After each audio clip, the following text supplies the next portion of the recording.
Assalamualaikum warahmatullahi wabarakatuh. Bismillahirrahmanirrahim. Alhamdulillahirabbil alamin. Shalatu wassalamu ala asyrafil anbiya'i wal mursalin nabiyina Muhammadin wa ala alihi wa ashabihi wa man tabi'ahum bi ihsanin ila yaumiddin. Limpahan puji kehadirat Allah Subhanahu wa taala yang mana atas curahan nikmat dan karunia-Nya, alhamdulillah di sore hari ini di 17 Ramadan Allah kumpulkan kita untuk kembali melanjutkan kajian kita untuk membahas fikih muamalah. Salawat dan salam semoga tetap tercurahkan dan terlimpahkan pula bagi Nabi Muhammad SAW beserta para keluarga beliau, para sahabat, tabi'in dan segenap umat Rasulullah SAW hingga akhir zaman nanti. Amin Allahumma amin. Baik, teman-teman sekalian, lalu telah kita pelajari terkait perbedaan lembaga keuangan konvensional dan lembaga keuangan syariah. Sebelum kita mulai bahasan baru di sore hari ini, ada baiknya kita murojaah dulu apa yang sudah kita pelajari di minggu lalu agar lebih lengket apa yang sudah kita pelajari. Ya, jadi kita review singkat saja apa yang sudah kita pelajari minggu lalu. Latar belakang dari kenapa kita mengkaji fikih muamalah ini adalah karena di antara alasannya adalah jauhnya kesenjangan antara jumlah muslimin di Indonesia yang itu sekitar 87%, namun yang baru menggunakan lembaga keuangan syariah ataupun perbankan syariah itu secara khusus baru 7,09% itu untuk perbankan syariah. Adapun yang baru menggunakan lembaga keuangan syariah secara umum termasuk selain perbankan itu hanya sekitar 10,69%. Nah, kesenjangan inilah yang kita perlu tutupi gitu. Khususnya kita yang beragama Islam, kita perlu benar-benar mengkaji terkait hukum-hukum perbankan syariah itu agar kita bisa menjelaskan kepada orang awam yang mana diantara sebabnya mereka tidak menggunakan lembaga keuangan syariah baik itu perbankan ataupun lembaga keuangan lainnya adalah karena adanya anggapan sama saja antara lembaga keuangan syariah itu dan konvensional. Nah, berkaitan dengan hukum bunga bank kemarin juga sudah kita bahas bahwasanya berbagai lembaga dunia seperti ini Majma' Al-Buhus Al-Islamiyah juga menyatakan bahwasanya tidak ada keraguan atas keharaman praktik pembungaan uang seperti yang dilakukan bank konvensional. Kemudian juga menurut OKI, ya Sidang Organisasi Konferensi Islam, itu menyatakan bahwasanya praktik bank dengan sistem bunga tidaklah sesuai dengan syariat Islam. Ini lembaga-lembaga internasional. Kemudian juga yang disampaikan oleh Dr. Yusuf Al-Qardawi tahun 1999 bahwasanya para bankir dan ekonom dunia justru yang semangat menyatakan bahwasanya praktik pembungaan yang ada sekarang itu adalah tidak sesuai dengan sistem syariah sehingga harus dicari alternatif lainnya. Nah, kemudian menurut Majelis Ulama Indonesia sendiri di dalam negeri kita praktik pembungaan uang saat ini telah memenuhi kriteria riba. Kemudian dengan demikian praktik pembungaan uang termasuk salah satu bentuk riba yang haram hukumnya. Kemudian juga disusul 2 tahun kemudian fatwa Majelis Tarjih dan Tajdid Muhammadiyah pada tahun 2006 bahwasanya bunga atau interest adalah riba karena itu dipersyaratkan ya merupakan tambahan atas pokok modal yang dipinjamkan, padahal Allah berfirman, dan jika kamu bertaubat dari pengambilan riba maka bagimu pokok hartamu. Dan tambahan itu bersifat mengikat dan diperjanjikan, sedangkan yang bersifat sukarela dan tidak diperjanjikan itu tidak termasuk riba. Nah, sebagaimana Rasulullah SAW pernah ditagih oleh Yahudi, beliau punya hutang jenis unta yang itu usianya lebih muda. Tatkala itu si Yahudi datang untuk menagih hutang Rasulullah SAW.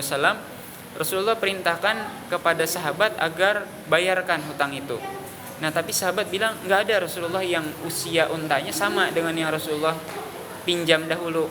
Akhirnya Rasulullah perintahkan beri dengan yang lebih. yang lebih tua, yang sudah lebih dewasa, ternak itu, unta itu. Nah, jadi kalau dipersyaratkan tambahan itu di awal agar yang meminjam membayar lebih, itu tidak boleh. Itu termasuk riba. Nah, akan tetapi ketika kita yang dipinjami, misalnya kita minjam uang ke teman kita 100.000, tidak ada perjanjian sama sekali untuk ditambahkan. Kalau kita kembalikan 100.000 pun dia ikhlas gitu. Nah, tapi kita dengan kerelaan hati kita sendiri, kita yang meminjam, kita tambahkan kepada orang yang meminjami kita, maka itu tidak mengapa. Itu tidak mengapa karena tidak dipersyaratkan. Nah, berkaitan dengan status dosa riba, kemarin juga sudah kita bahas bahwasanya termasuk salah satu dari dosa yang membinasakan, salah satu dosa besar. Ya, selain syirik kepada Allah, melakukan sihir, membunuh jiwa yang diharamkan Allah tanpa hak, kemudian termasuk memakan riba itu, lalu memakan harta anak yatim, lari dari medan perang, dan menuduh wanita beriman berzina. Nah, dosanya adalah dalam satu riwayat lebih daripada melakukan perbuatan zina sebanyak 36 kali. Dalam redaksi lain adalah yang paling rendah seperti menzinahi ibu kandungnya. Dan sesungguhnya riba yang paling riba adalah merusak kehormatan saudaranya. Nah, ini terkait lembaga keuangan konvensional dan lembaga keuangan syariah. Kemarin sudah kita bahas juga. Ini yang perlu diperhatikan adalah poin ini, karena kita akan berhadapan dengan orang-orang muslim sendiri ataupun orang-orang non-muslim yang mengatakan sama saja bank syariah itu dan bank konvensional. Nah, maka jawaban kita mengacu pada poin-poin ini.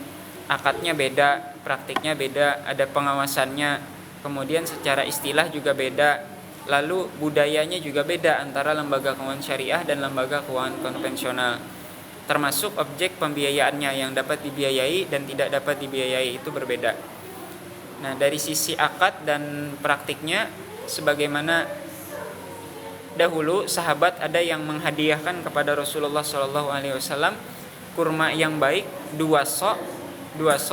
Kemudian Rasulullah tanya bagaimana dia mendapatkan dua sok ini. Nah, dia mengatakan kami menukarkan, ini ada redaksi yang berbeda-beda.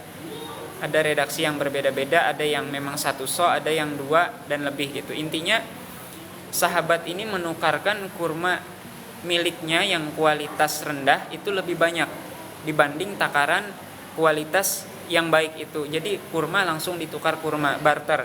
Nah, yang seperti ini termasuk riba karena menukarkan barang yang sejenis dengan takaran yang berbeda.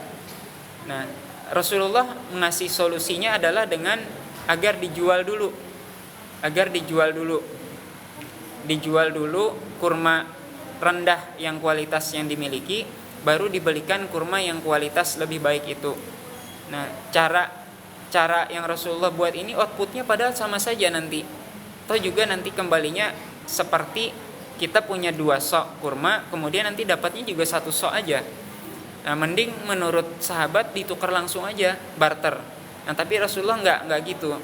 Rasulullah nyuruhnya jual dulu, baru nanti dari uang yang didapat penjualan kurma kita yang kualitasnya rendah itu, kita belikan kurma yang kualitasnya baik, walaupun secara kuantitas otomatis jadi lebih sedikit. Nah, tapi ini solusi dari Rasulullah, nggak bisa langsung ditukar kurma dengan kuantitas yang berbeda. Akan tetapi jual dulu baru beli lagi kurma yang kualitasnya bagus itu, walau dapatnya lebih rendah. Nah, kalau melihat secara zahirnya saja, maka hasilnya nanti sama saja.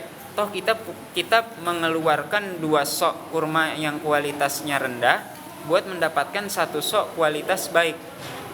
Nah, kalau yang terlihat di konvensional juga dalam praktik, misalnya pembiayaan, pengen membeli barang, misalnya membeli laptop kah atau membeli sepeda motor. Ketika di bank konvensional misalnya pengen memperoleh sepeda motor, ya walaupun itu akadnya di perbankan konvensional itu hutang piutang, sebenarnya langsung hutang piutang. Kita ngutang berapa, kemudian nanti harus bayar berapa dengan bunga seperti itu. Adapun di perbankan syariah itu bukan perjanjian hutang piutang, akan tetapi jual beli. Jadi harus ada bendanya kalau di bank syariah, harus ada bendanya. Nah, jual beli. Jadi keuntungan dari perbankan syariah atau lembaga keuangan syariah lainnya itu adalah margin jual beli. Nah, sebagaimana misalnya dalam keadaan normal saja Anda beli sepeda motor 10 juta, kemudian Anda jual ke teman Anda 12 juta, kan boleh itu.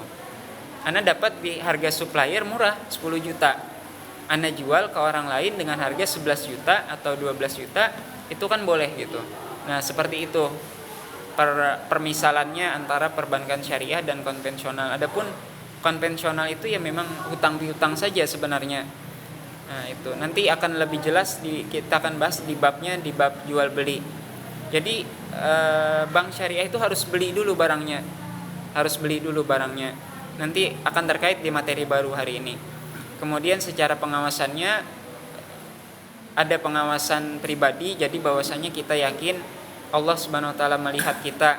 Jadi tidak hanya mengacu pada audit, ada audit di kantor atau audit eksternal seperti itu.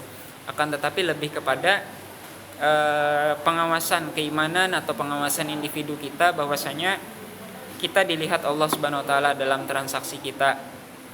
Kemudian ada yang namanya unit syariah compliant atau kepatuhan syariah di setiap perusahaan syariah biasanya. Nah, unit ini yang sehari-harinya mengawasi operasional bisnis perusahaan syariah itu. Jadi kalau ada masalah atau hal yang diragukan, mereka bertanyanya ke unit syariah compliant ini, ke karyawan yang bekerja di unit syariah compliant atau kepatuhan syariah. Nah, adapun Dewan Pengawas Syariah ini itu yang ditunjuk oleh DSN MUI, Dewan Syariah Nasional Majelis Ulama Indonesia.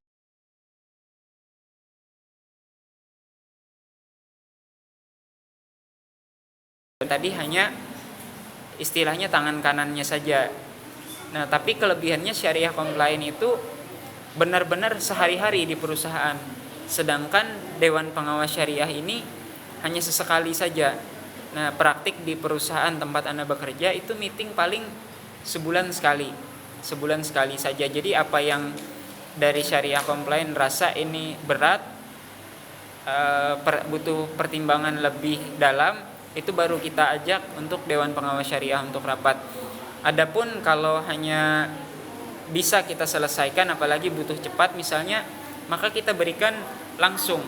Jadi contohnya misalnya ada teman-teman bisnis itu yang menanyakan, Ustadz, ini ada orang yang pengen minta pembiayaan ke kita, ke fintech syariah kita, tapi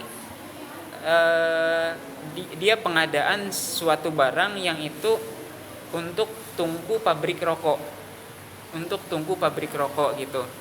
Nah, ya kita katakan yang seperti ini nggak bisa, karena kita membiayai perusahaan rokoknya tidak bisa, karena itu yang dianggap haram gitu, diharamkan.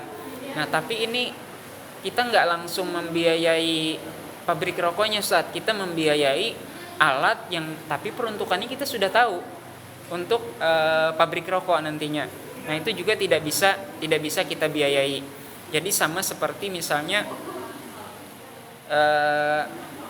pada dasarnya buat sesuatu tungku itu nggak masalah gitu, tapi tatkala kita tahu sudah akan diperuntukannya untuk rokok, maka itu menjadi haram. Sama seperti kita menjual pisau. Pada dasarnya pisau itu kalau untuk keperluan dapur misalnya, ataupun yang parang misalnya, ataupun celurit dan lain sebagainya yang memang untuk motong rumput misalnya, maka itu tidak mengapa. Tapi tatkala kita tahu orang yang pengen beli pisau ini, pengen beli golok ini, ataupun pengen beli celurit itu adalah untuk melukai orang lain secara batil, maka kita haram menjualnya. Nah, jadi tidak cukup hanya hukum bendanya itu sendiri, ini halal gitu, tapi peruntukannya kita tahu kok gitu. Nah, maka karena peruntukannya ini yang diharamkan, maka juga statusnya menjadi haram. Kita nggak boleh membiayai yang seperti itu. Nah, istilahnya juga secara singkat di perbankan syariah biasanya pakai istilah pembiayaan. Adapun di istilah konvensional biasanya pakai kredit. kredit atau pinjam meminjam uang. Nah, sedangkan di syariah itu bukan pinjam meminjam uang, tapi memang jual beli gitu. Makanya tambahan itu bukan tambahan atas utang, tapi tambahan jual beli, margin jual beli. Seperti itu. Nah, budayanya juga beda antara yang syariah dan tidak syariah. Otomatis biasanya ada salam tatkala bertemu pertama kali dengan si CS-nya itu, termasuk juga yang di teller. Kemudian di perusahaan syariah otomatis menutup aurat. Adapun laki-laki justru sama, biasanya kan pakaian baju kemeja lengan panjang, kemudian juga celana panjang. Nah, adapun yang perempuan biasanya yang kelihatan kalau di bank konvensional rok pendek, tidak berjilbab. Nah, di bank syariah, di perbankan syariah, di perusahaan syariah lainnya mestinya itu berjilbab dan ya rok panjang lah, seperti itu. Kemudian waktu sholat juga lebih diperhatikan di perusahaan syariah. Stop dulu tatkala jam waktunya sholat, kemudian ada kegiatan keislaman biasanya. Jadi ada mungkin dalam seminggu juga ada kajiannya, seperti itu. Kemudian objek pembiayaan tadi sudah kita singgung juga, karena adanya larangan memakan yang batil. Larangan memakan yang batil termasuk diantaranya adalah dengan transaksi riba yang diharamkan. Nah, yang diharamkan juga transaksi minuman keras, judi, berkorban untuk berhala, mengundi nasib, dan lain sebagainya. Nah, termasuk juga yang diharamkan, dilarang berdasarkan hadis Rasulullah SAW seperti goror, kemudian menjual yang belum diterima, dan lain-lain. Ini berdasarkan hadis Rasulullah. Ini kemarin terkait perbankan syariah dan fintech. Jadi secara umum dari sisi nasabah itu tatkala menabung ke bank syariah, maka statusnya dia sebagai penitip uang. Nah, adapun kalau dia pakai akad mudharabah, akad investasi, nasabah ke bank itu nasabahnya sebagai investor, banknya sebagai pengelola bisnis. Banknya sebagai pengelola bisnis. Nah, adapun dari bank ke penerima pembiayaan, tatkala menyalurkan pembiayaan itu adalah banknya lagi yang bertindak sebagai investor, pemilik modal. Nah, si penerima dana, si penerima pembiayaan, dia lagi yang sebagai pemilik usaha, sebagai pengusaha. Nantinya bagi hasil dari penerima dana ini, orang yang minta pembiayaan, perusahaan yang butuh dana, bagi hasilnya nanti dibagikan ke bank. Nanti bank lagi membagikan hasilnya itu kepada nasabah. Jadi balik lagi dari nasabah ke bank, kemudian dari bank disalurkan lagi ke orang yang butuh dana. Nanti sebagian dari keuntungannya dikembalikan ke bank. Nah, bank lagi membagikan keuntungan ini yang didapat kepada nasabah. Ini untuk akad mudharabah, akad investasi atau bagi hasil. Nah, adapun akad wadiah ini tidak mendapat bagi hasil, Konsekuensinya resiko bisnis itu ditanggung oleh bank. Resiko bisnis ditanggung oleh bank. Bank bebas berbuat atas dana nasabah selama dalam koridor syariah. Terakhir, berkaitan dengan fintech, ya, finansial teknologi syariah. Jadi funder atau pemilik dana itu mewakilkan ke lembaga fintech syariah. Lalu lembaga fintech syariah ini sebagai wakil, ya sebagai wakil saja. Jadi beda tadi dengan di perbankan. Kalau di perbankan itu kita ya kayak sudah diserahi uang itu, kita kelola. Karena tadi nasabah ke bank itu, banknya sebagai pelaku bisnis. Nah, adapun di sini tidak, di fintech itu. Jadi funder atau nasabah pemilik dana itu memberikan dananya ke perusahaan fintech itu perwakilan saja. Jadi diamanahkan saja untuk mengelola dana itu. Nah, dari perusahaan fintech ke beneficiaries atau ke nasabah lain yang membutuhkan dana atau bisnis itu. Nah, ini baru pakai akad komersial, entah nanti pakai akad murabahah ataupun akad yang lainnya yang akan kita pelajari di minggu-minggu setelah lebaran insyaallah. Kemudian konsekuensinya, risiko bisnis tetap ditanggung funder. Jadi yang menanggung risiko tetap si nasabah, si funder. Karena fintech ini hanya wakil saja. Nah, kayak misalnya Ana berikan dana ke salah satu dari antum untuk belikan Ana handphone gitu. Antum sebagai wakil saja untuk membelikan handphone gitu untuk Ana gitu.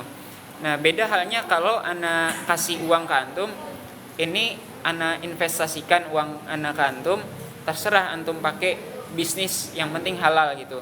Nah, itu menanggung risiko gitu, karena antum menerima dana investasi. Adapun dalam hal fintech ini antum sebagai wakil saja gitu.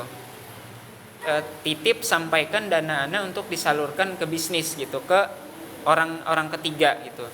Nah, jadi bisnis tetap ditanggung oleh si funder, si pemilik dana. Adapun si fintech, perusahaan fintech syariah sebagai wakil itu tidak menanggung risiko, tapi juga tidak boleh sembarang berbuat atas dana funder tadi, si pemilik dana. Nah, berkaitan dengan materi kajian sebelumnya, apakah ada yang mau ditanyakan dulu atau dikonfirmasi sebelum kita lanjut ke pelajaran baru? Silakan kalau ada. Fadhol. Ya, mudharabah.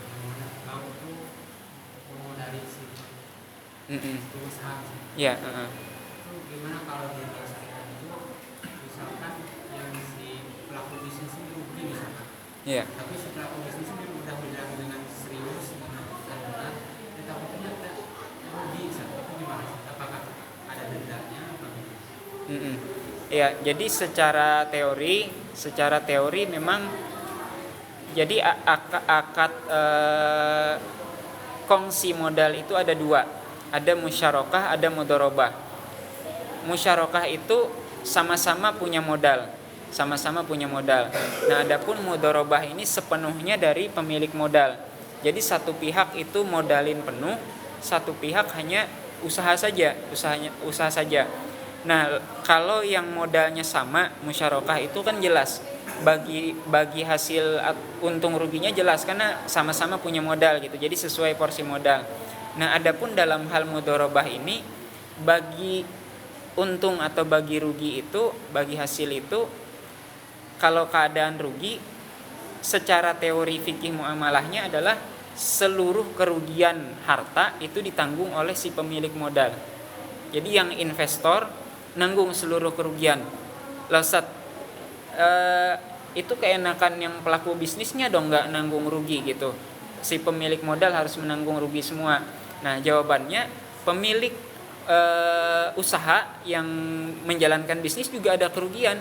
Dia udah usaha menjalankan usaha itu dari mengelola dana investasi dari si pemilik dana tadi, tapi nggak rugi, itu kerugiannya. Jadi yang satu kerugiannya itu adalah kerugian dana, sedangkan yang satu lagi adalah kerugian dari sisi usahanya tadi. Udah usaha entah sekian bulan ngelola dana tadi tapi nggak untung gitu. Nah, itu secara teori harusnya seperti itu, harusnya berkurang dana investor itu.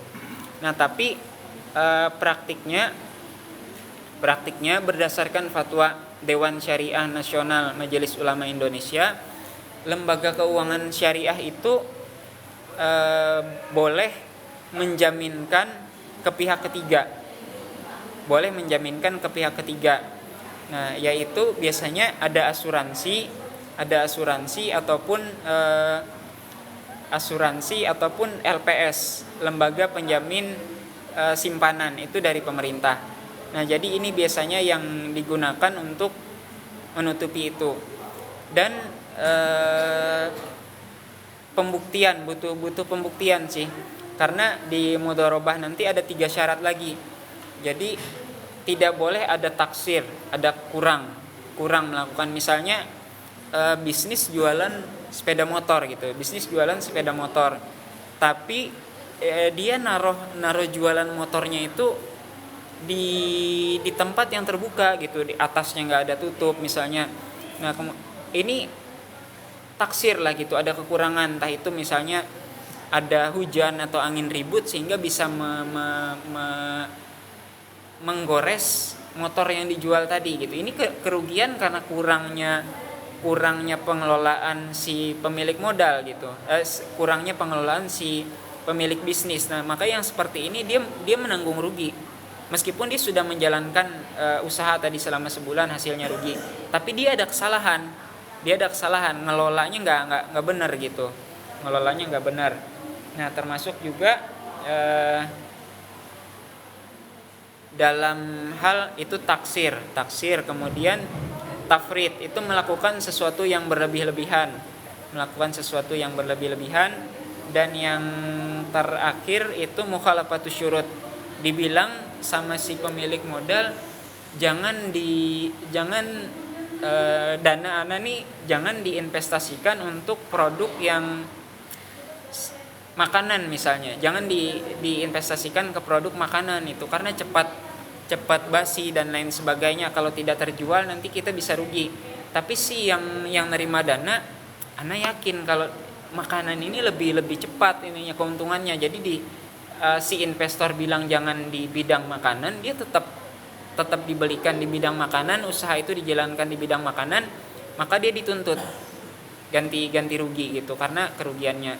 Nah, adapun kalau semua ini sudah berjalan normal, dalam artian dia tidak kurang usahanya tadi, tidak kurang, kemudian tidak juga berlebih-lebihan, tidak taksir, tidak juga tafrid, termasuk juga tidak mukhalafatus syurut, tidak menyelisih syaratnya si investor, maka yang menanggung rugi secara teori fikih muamalah adalah perbankan tadi, si pemilik modal, seperti itu.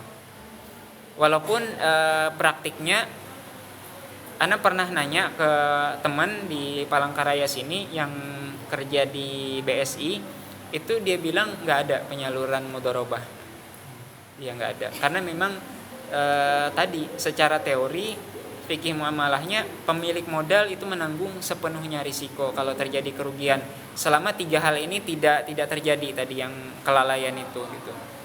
Jadi penyalurannya memang dari bank nggak mau pakai mudharabah, nggak ada produk itu gitu. Jadi mudharabahnya hanya untuk nasabah penabung. Jadi misalnya ana sebagai bank, ana menyalurkan dana nasabah itu ke akad jual beli tadi yang kita misalkan tadi, harga sepeda motor 10 juta ana dapat dari supplier, ana jual 12 juta ke nasabah yang pengen motor. Nah, keuntungan yang 2 juta ini dengan akad jual beli ini yang dibagikan ke nasabah penabung akad mudharabah, seperti itu. Tapi si banknya ke yang pelaku bisnis nggak mau pakai mudharabah karena menghindari risiko tadi itu. Ada lagi nggak yang mau didiskusikan dulu topik sebelumnya? Atau kita lanjut topik baru? Silakan kalau masih ada. Oke, cukup. Kita lanjutkan ke topik baru. Oke, boleh. Berarti Ana harus berhenti nanti sekitar berapa? Lewat 36 hari ini. 20 menit sebelumnya, 15 menit. 15 menit baik. Baik, kita lanjutkan ke sesi yang baru di hari ini berkaitan dengan kaidah dasar muamalah, kaidah dasar fikih muamalah. Ini kutipan ayat saja, firman Allah Subhanahu wa taala, A'udzu billahi minasyaitonir rajim. Yarfa'illahu alladhina amanu minkum walladzina utul ilma darajat. Wallahu bima ta'maluna khabir.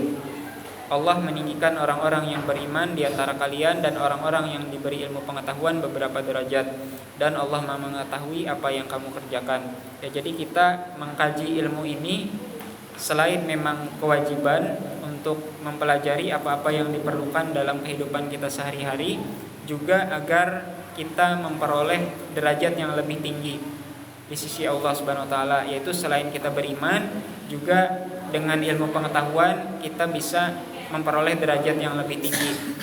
Apalagi kalau kita bisa mengajarkan kepada orang lain, memberikan manfaat yang lebih luas.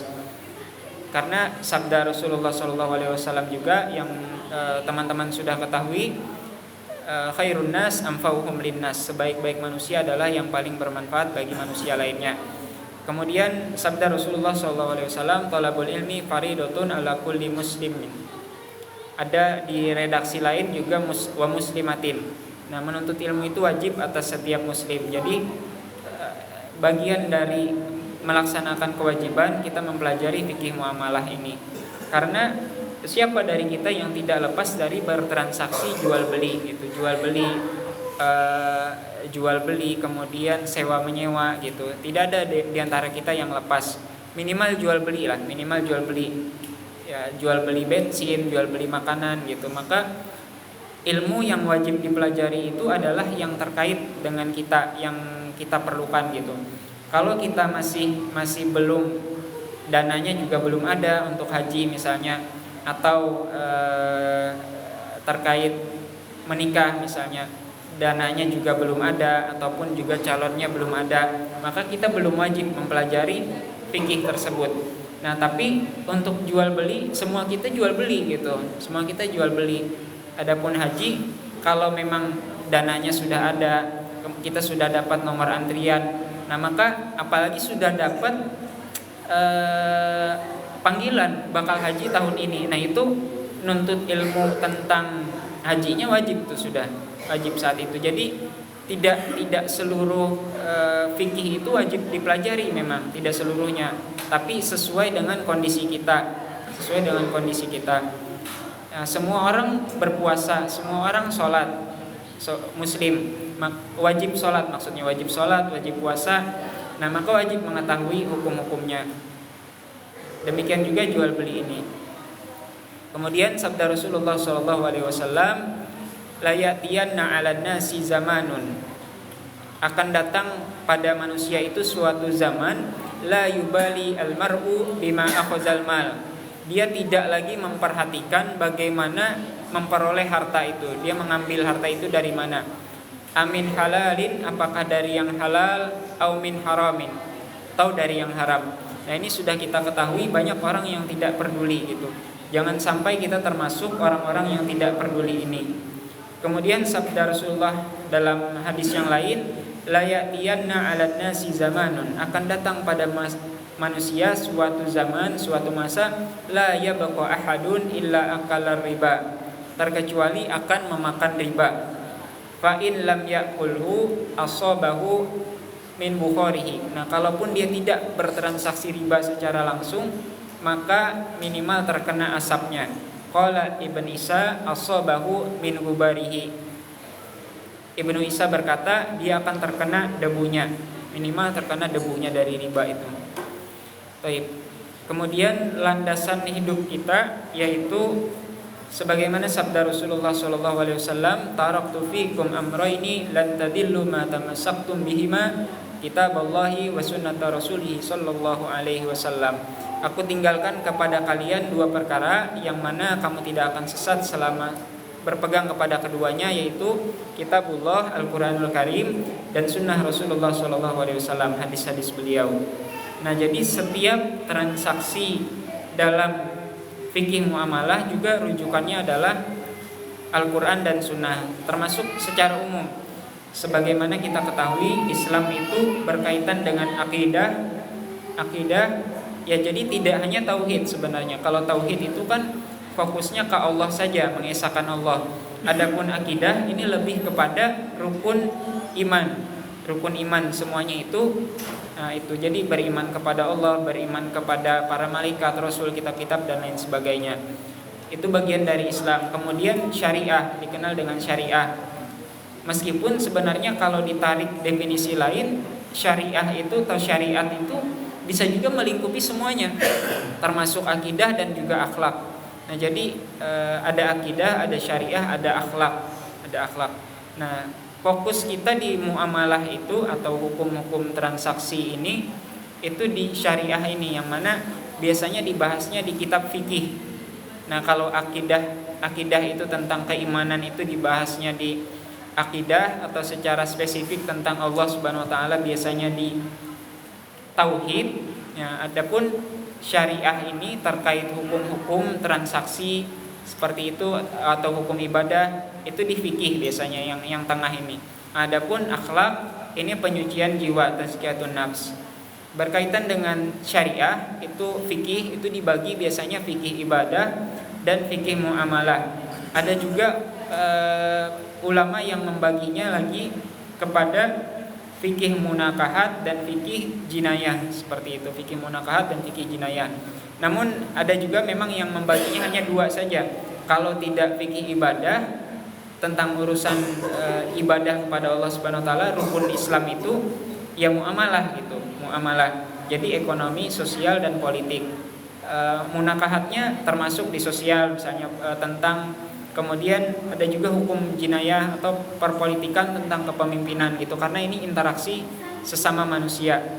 Nah kemudian dalam hal muamalah ekonomi itu yang akan terkait dengan perbankan, asuransi, fintech ya, finansial teknologi, kemudian suku, saham, reksadana, gadai, nah, seperti itu. Jadi kaidah dasar di dalam muamalah itu al-aslu fil muamalat al-ibahah illa ayadulla dalil ala tahrimiha. Asal dari muamalah itu transaksi muamalah, transaksi antara sesama manusia itu dibolehkan, al-ibahah illa ayadulla dalil ala tahrimiha atau ila tahrimiha, terkecuali atau sampai ada dalil yang mengharamkannya. Nah ini muamalah terkait hubungan sesama manusia, semua boleh kecuali ada dalil yang mengharamkannya.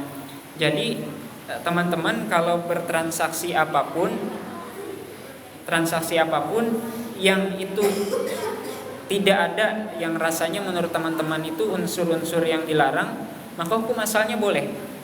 Jadi dalam hal muamalah tidak perlu ribet-ribet. Kalau rasanya tidak ada riba di situ, tidak ada gharar, tidak ada tadlis dan lain sebagainya yang akan kita bahas nanti, ya udah anggap aja hukumnya halal, dibolehkan. Itu untuk transaksi muamalah. Adapun dalam hal ibadah ini juga teman-teman sudah ketahui, al-aslu fil ibadat at-tahrim. Untuk hubungan dengan Allah, ibadah ini semua dilarang kecuali ada dalil yang membolehkannya untuk melakukannya. Nah, jadi hubungan manusia sama manusia bisa teman-teman lihat seperti segitiga itu. Jadi sesama manusia itu hubungan muamalah, horizontal relationship. Adapun hubungan manusia dengan Allah itu vertical relationship. Jadi hubungan ibadah kalau dengan Allah Subhanahu wa taala. Baik. Kita masuki bahasan tentang akad dan wa'ad. Jadi akad ini atau diistilahkan biasanya di bahasa Inggrisnya kontrak ataupun wa'ad itu promise. Akad ini pertalian antara ijab ya pernyataan melakukan ikatan dan qabul pernyataan menerima ikatan sesuai dengan kehendak syariah Allah dan Rasul yang menimbulkan akibat hukum pada objeknya. Pertalian ijab dan qabul yang dibuat antara dua belah pihak atau lebih sesuai dengan prinsip syariah. Ini berdasarkan yang di bawah berdasarkan fatwa DSM MUI. Nah, jadi yang namanya akad itu sudah benar-benar implementasi. Misalnya ana bilang ana jual laptop ana ini kepada antum dengan harga 3 juta. Antum cukup jawab saya terima, ana terima gitu. Itu sudah sah. Itu jual beli, terjadi ijab dan qabul. Ijab itu penawaran awal dan qabul itu penerimaannya. Atau dibalik misalnya dari antum, Ustaz, ana beli laptop antum ini dengan harga 3 juta. Ya, ana jual. Bisa seperti itu. Jadi enggak mesti ijab qabul itu mesti dari yang menjual. Kita yang beli kayak kita minta, kemudian si penjual itu mengiyakan, menyetujui juga sah. Jadi ijab qabul itu intinya salah satu pihak menginginkan sesuatu, pihak lain menyetujuinya. Nah, termasuk juga yang sudah lumrah terkait dengan akad nikah. Itu saya nikahkan anak saya atau saudari saya ataupun keponakan saya, seperti itu yang sesuai dengan posisi dari walinya gitu. Nah, tatkala dijawab oleh si calon suaminya itu sesuai, maka sah akadnya. Nah, adapun wa'ad ini masih janji. Janji atau wa'ad adalah pernyataan kehendak dari seorang satu pihak untuk melakukan sesuatu yang baik, tidak melakukan sesuatu yang buruk kepada pihak lain maupun di masa yang akan datang. Jadi masih janji. Ustaz, Anda pengen beli laptop antum, tapi nanti ya kalau udah ada rezeki gitu. Itu belum terjadi jual beli. Belum berlaku perpindahan kepemilikan. Jadi konsekuensinya adalah dengan akad itu terjadi perpindahan kepemilikan. Tatkala sudah kita melakukan, Anda jual laptop ini, kemudian antum jawab, Anda terima atau Anda beli, itu terjadi perpindahan kepemilikan. Meskipun laptop ini masih Anda pegang misalnya, tapi dengan kita berakad itu statusnya sudah pindah. Laptop yang saat ini ada di Anda itu udah jadi milik antum. Nah, kalau wa'ad ini belum terjadi perpindahan kepemilikan itu gitu. Sama saja dengan juga menikah tadi. Tatkala si walinya melakukan ijab dan si calon suaminya itu mengucapkan qabulnya, penerimaannya, maka statusnya sudah si yang dinikahkan, si perempuan itu sudah berubah gitu. Jadi yang sebelumnya mahram yang diharamkan menjadi istrinya. Ya, menjadi istrinya seperti itu. Baik, ini sudah sisa 16 menit lagi. Mungkin sampai sini dulu bahasan kita. Insyaallah kita lanjutkan di minggu depan. Ada yang ingin ditanyakan dulu nggak sebelum kita tutup? Ya, fadhil.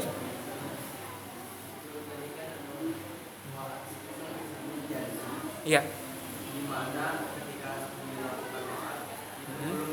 Belum terjadi perpindahan Kepemilikan, iya betul. pertanyaannya apakah bisa ya ketika seseorang Berutang.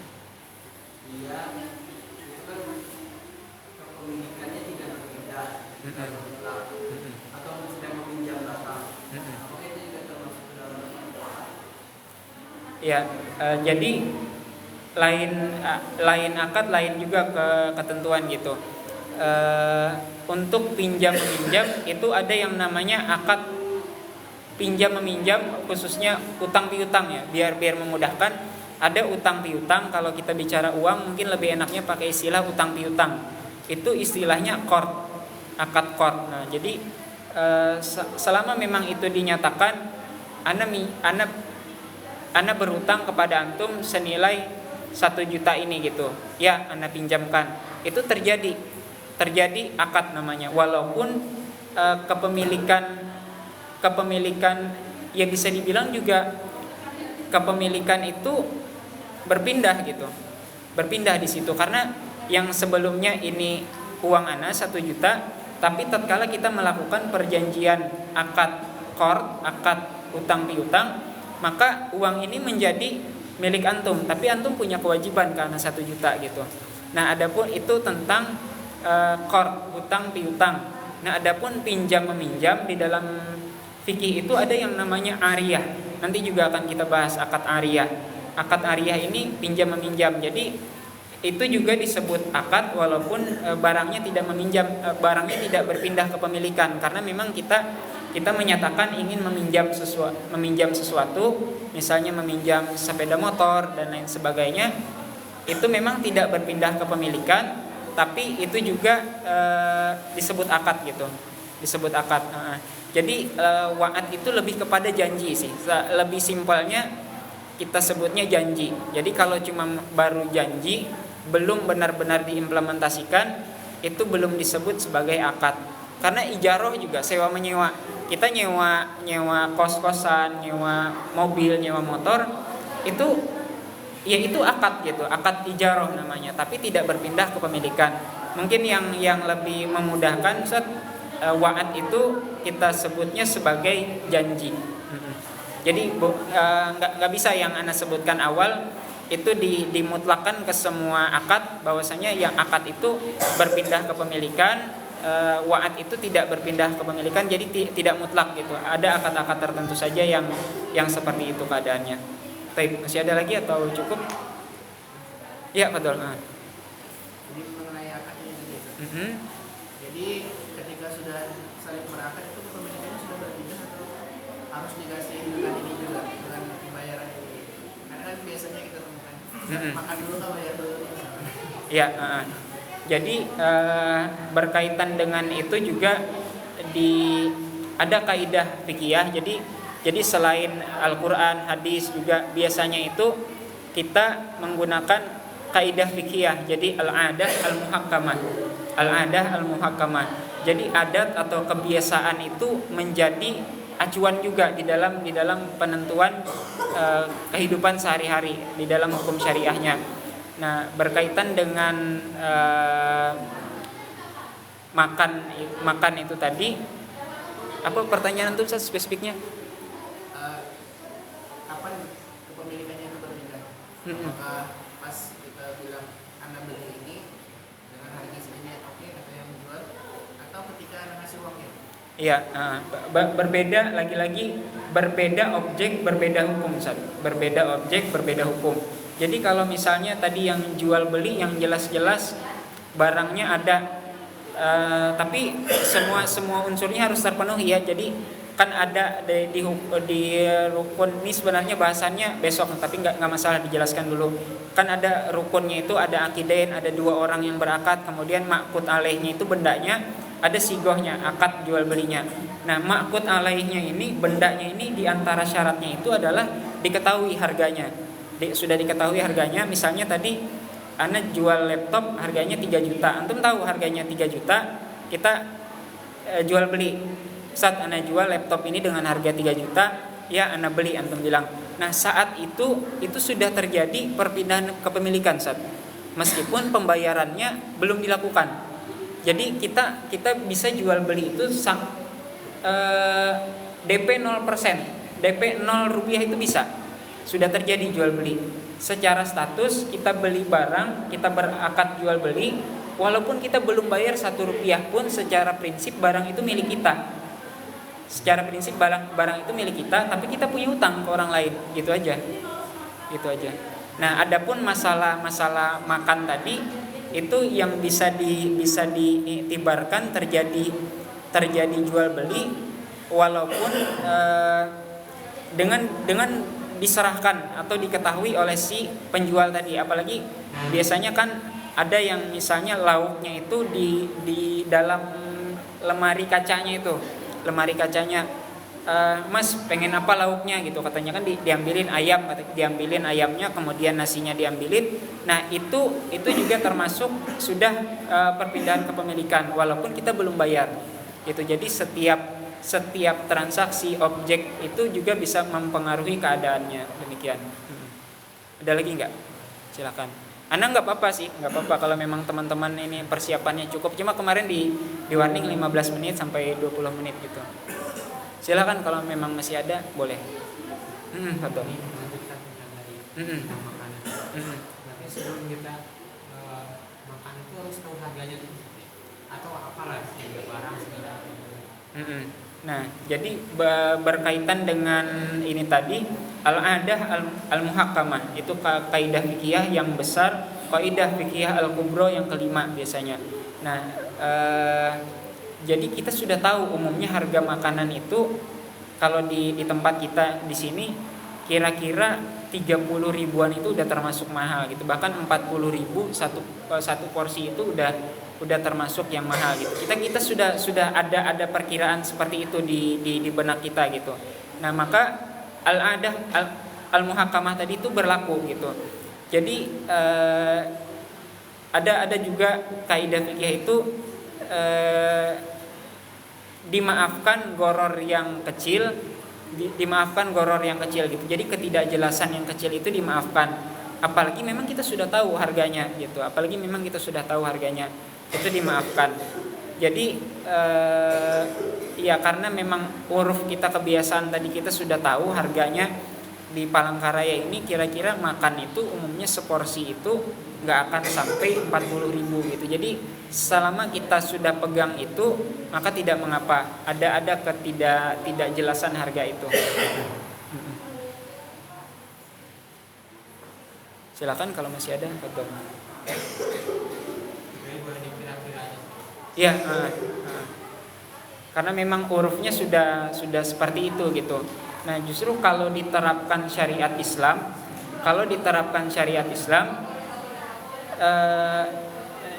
nggak bisa tadi tiba-tiba kita ngira pasaran, apalagi dia tokonya juga warung biasa gitu, sama seperti warung-warung lain lah, bukan yang punya brand gitu, Nah, tatkala kita pengen bayar 70.000 katanya satu porsi, 70.000 katanya. Kita kaget gitu. Nah, andai hukum Islam diterapkan, sebenarnya yang seperti ini bisa dituntut oleh pemerintah yang menerapkan hukum Islam. Nggak boleh dia menyelisihi harga yang umum gitu, apalagi memang tidak ada beda tadi gitu, tidak ada beda gitu. Maka memang yang paling bagus, yang paling hati-hati memang kita ada daftar menunya gitu kan, kita sudah ketahui dulu, itu yang bagus. Tapi biasanya yang sederhana kan nggak ada itu. Kita milih lauknya tadi, dituangkan nasinya, lauknya kita makan dulu baru nanti bayar gitu. Tapi dimaafkan sih, goror-goror yang kecil itu, yang yasir itu dimaafkan, karena kita tahu tadi ada rentangnya, kira-kira insya Allah nggak akan sampai 40.000 seperti itu.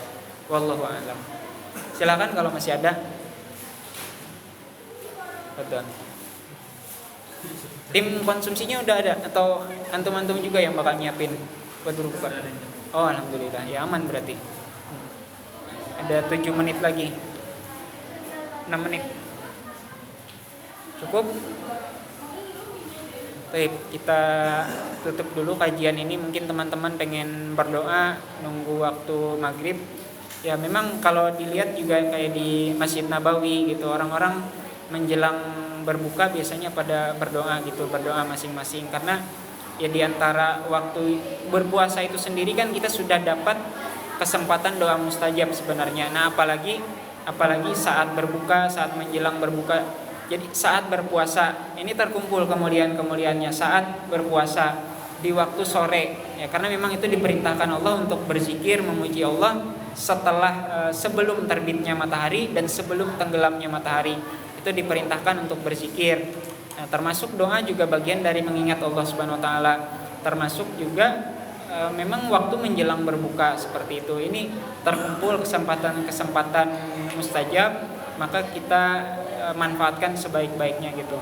Baik, terima kasih atas perhatiannya asatizah semuanya. Mohon maaf atas segala kekurangan penyampaian ana di hari ini. Salah dan khilaf mohon dimaafkan. Hadanallahu wa iyyakum ajmain. Kita tutup dengan hamdalah dan doa kafaratul majelis. Alhamdulillahirabbil alamin. Subhanakallahumma wa bihamdika asyhadu an la ilaha illa anta astaghfiruka wa atubu ilaik. Assalamualaikum warahmatullahi wabarakatuh.